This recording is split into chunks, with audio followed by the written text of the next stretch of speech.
Olá! Na aula passada, na aula de número 9, nós vimos um pouquinho de trigonometria no triângulo retângulo, trabalhamos com as áreas, você viu ali que nós fizemos uma questão de área que envolvia trigonometria, e aí nós finalizamos toda a geometria plana. Hoje a gente vai começar a geometria espacial, que tem tido a gente tem visto uma grande dificuldade por parte dos alunos em enxergar determinadas coisas.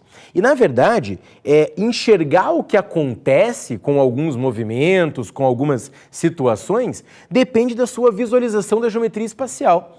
Então, quanto mais você estuda a geometria espacial, mais você está atento com as coisas que acontecem no espaço, com as coisas que acontecem espacialmente. A gente está acostumado desde criança de estudar, de aprender a geometria plana. E a gente acaba deixando a geometria espacial ali para o finalzinho do ensino fundamental e para o ensino médio. Mas o foco que se dá, o foco que o Enem gosta, não é muito esse foco de calcular, usar fórmula, até porque o Enem às vezes dá a fórmula do volume ou da área. A questão não é essa, a questão é você enxergar algumas situações, você tirar um líquido de um paralelepípedo e colocar num cilindro para saber que altura vai ficar, ou você pegar um cone que está assim na forma de chapeuzinho de aniversário, você gira esse cone e também vai mudar a altura da água, a profundidade que a água aparece ali dentro do cone. Tudo isso são questões que envolvem geometria espacial e quanto mais você fica craque nisso, mais você resolve com facilidade os problemas. Essa aula de hoje é o comecinho, tá? A gente vai falar bem do comecinho, começamos a falar de poliedros e aí você vai se acostumando com algumas nomenclaturas, tá? Repare só, existem 5 poliedros que nós chamamos de poliedros de Platão. Poliedros de Platão. Esses 5 poliedros formam a palavra TOD. Olha só, esse TOD não é aquele que você conhece, tá? O TOD é assim, ó, TOD. Esse TOD que está aqui é simplesmente uma maneira de você lembrar dos 5 poliedros de Platão, que são o tetraedro, o hexaedro, o octaedro, o dodecaedro e também nós temos o icosaedro. Esses 5 poliedros de Platão, às vezes a gente até confunde algumas coisas, repare só, esses 5 poliedros não precisam ser regulares, tá? Veja, nós podemos ter um tetraedro completamente torto. Torto, quando eu digo assim, é inclinado, né? Nós podemos ter um hexaedro inclinado, você já vai ver. Repare que para ser poliedro de Platão não precisa ser necessariamente irregular, mas nós geralmente estudamos os 5 poliedros regulares. Eu vou desenhar para você aqui os poliedros, ou melhor, os 3 primeiros poliedros de Platão regulares, aqueles que têm todas as arestas de mesma medida. Vamos fazer só. O tetraedro, ele é uma pirâmide. Vou fazer para você. Vamos ver se eu consigo representar bonito aqui. Alguma coisa assim, ó. Dessa maneira. Aí, mais ou menos, né? Assim. Aqui também tem que ser pontilhado, vou pontilhar com o dedo mesmo, olha só. Então, esse desenho representam 4 triângulos equiláteros. Vá se acostumando com a planificação, tá? Se você fosse recortar esse desenho, se você fosse recortar numa folha, deixa eu tracejar aqui também, acho que fica mais fácil de enxergar, né? Muito bem.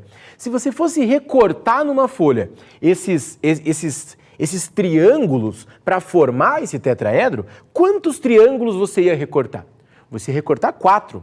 E ia recortar 4 triângulos equiláteros, porque nós estamos falando do tetraedro regular. Repare só, isso aqui é uma pirâmide. Nós chamamos essa pirâmide de base triangular regular. E além disso, todos os triângulos de suas laterais, de suas faces laterais, são formados por triângulos equiláteros. Vou desenhar para você o hexaedro. Esse hexaedro, também vou desenhar o hexaedro regular. Nós conhecemos o hexaedro regular como cubo.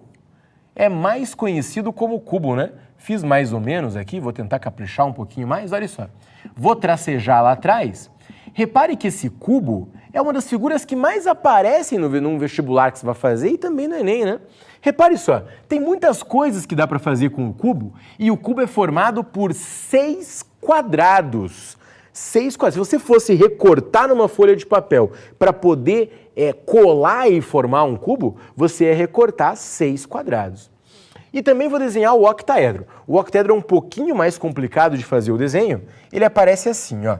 Vamos tentar desenhar uma pirâmide, alguma coisa assim, uma pirâmide de base quadrangular. Claro que eu estou fazendo aqui, mais ou menos, né? Alguma coisa assim, ó. Muito bem.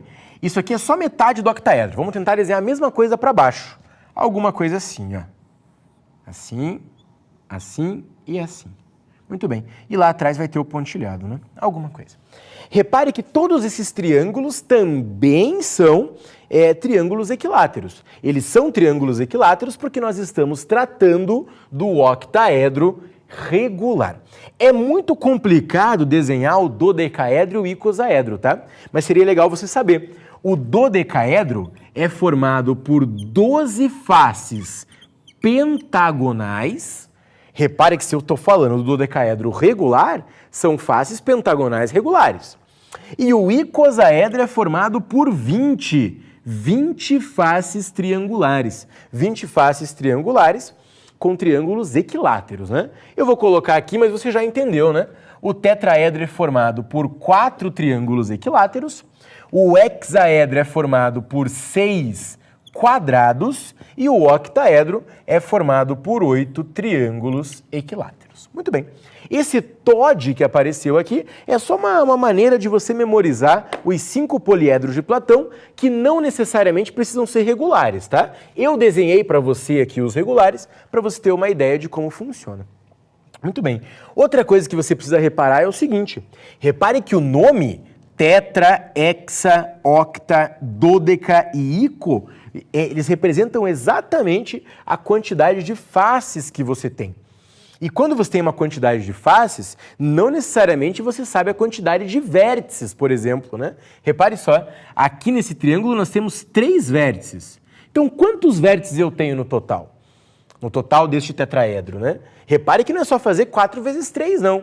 Outra coisa, tá vendo que no hexaedro eu tenho 6 arestas, ou melhor, vamos fazer 6 quadrados, são 6 vezes 4 arestas. Repare só, se você fizer 6 vezes 4 arestas, dão 24 arestas. Mas que estranho, né? O hexaedro não é formado por 24 arestas.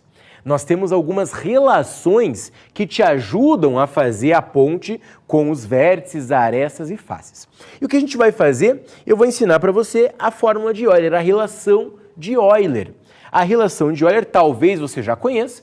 Eu vou apagar os desenhos aqui. A relação a gente conhece como V mais F igual a A mais 2. Acabei apagando o pentágono, vou desenhar de novo. Assim, né? Então, V mais F igual a A mais 2. Essa é a relação de Euler que faz a ponte, né, que relaciona a quantidade de vértices, a quantidade de arestas e a quantidade de faces de um poliedro. Na verdade, isso aqui funciona para qualquer poliedro convexo, tá? Depois, se você tiver um